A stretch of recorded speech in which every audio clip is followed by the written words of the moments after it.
We want to make sure that our seniors are safe. Mm.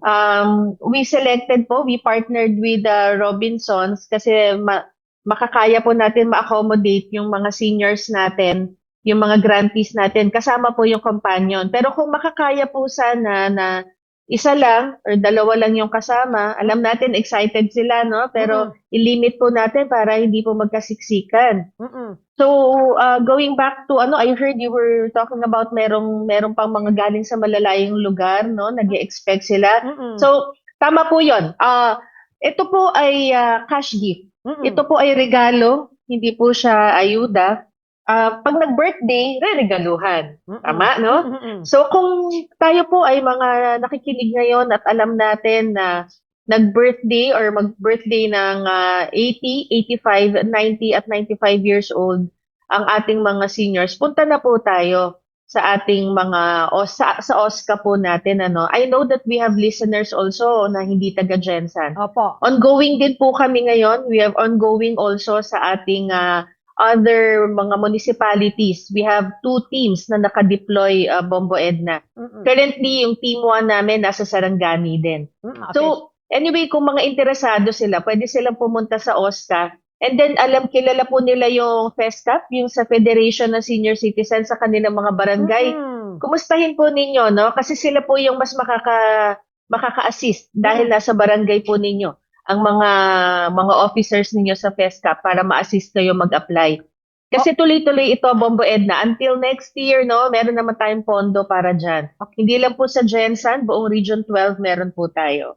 May tanong, Doc Jet, yung iba daw, yung the other one, tong taga-Bawing, January daw birthday niya, hanggang ngayon hindi pa siya nakatanggap daw.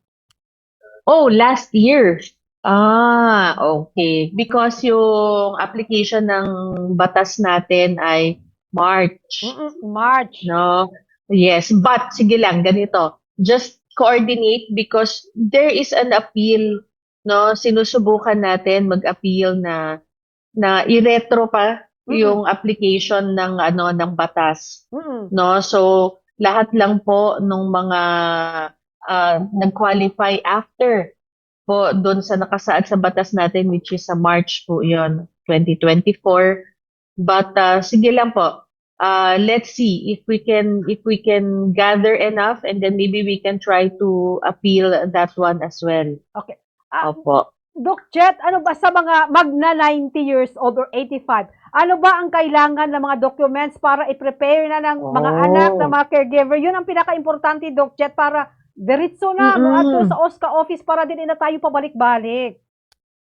Yes, oo, no. So, we will share to you also, no, para ma-post ninyo yung mga requirements. But, kunyari magba-birthday sila, first step, tandaan po ninyo, 6 months before the expected na birthday, pwede na po kayong mag-apply sa OSCA. Okay. So, pupunta lang po doon, may application form doon. And of course, kailangan po may OSCA ID. Oo. So, may OSCA ID tayo. And then, yung birth certificate ng ating magba-birthday. So, ang tanong po sa amin madalas, paano yan? Hindi na po namin mahanap yung birth certificate.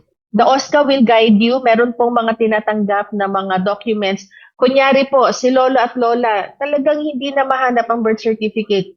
Pero may mga anak siya. So, pwede natin gamitin yung birth certificate ng anak as a basis. Kasi may nakalagay po doon, di ba, that age nung nanay or nung tatay, nung time na pinanganak yung kanilang anak. So, pwedeng magamit po yon as attachment. Pero meron lang pong mga pipirmahan pa po, no, na iba. Ano pa? Marriage certificate.